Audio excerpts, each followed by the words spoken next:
koirarotuja. Millaista taustatutkimusta teette koiraroduista tarinoitanne varten?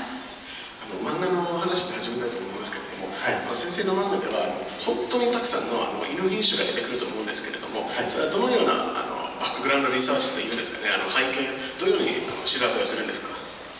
最初は図鑑でした。すみません。図鑑、犬の。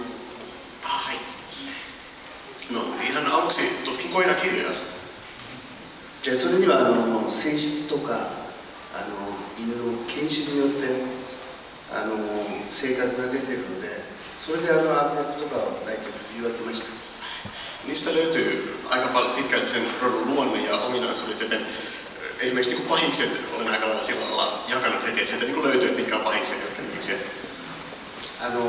顔形だけで決めてしまうのもかわいそうなんですけど、性質もそんなに顔とは違っておとなしい犬もいるんですが、これは漫画だからもうしょうがなく見栄えで善悪を決めちゃいました。Ja no on se nyt vähän epäreilua sinänsä naaman perusteella päättää sitä, että kuka on mikäkin, mutta niin kuin, koska niistä kumminkin niin kuin, on myös sellaisia koiria, jotka on tosi kiltin näköisiä, mutta tosi todella niin kuin kurjia, mutta koska tämä on manga, tämä on visuaalinen teos, niin päätin sitten nämä pahisrooli ihan kirjojen perusteella, naaman perusteella.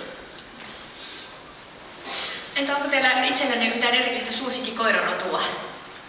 ご自身には何か一番お好きな犬の品種ってありますか？漫画ではなく。漫画じゃなく。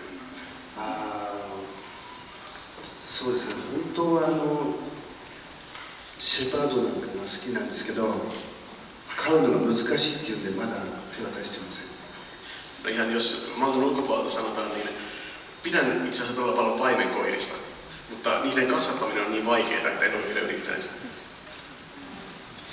Tunnetuimmat sarjanne keskittyvät koirien välisiin selkkauksiin, mutta olette myös tehnyt paljon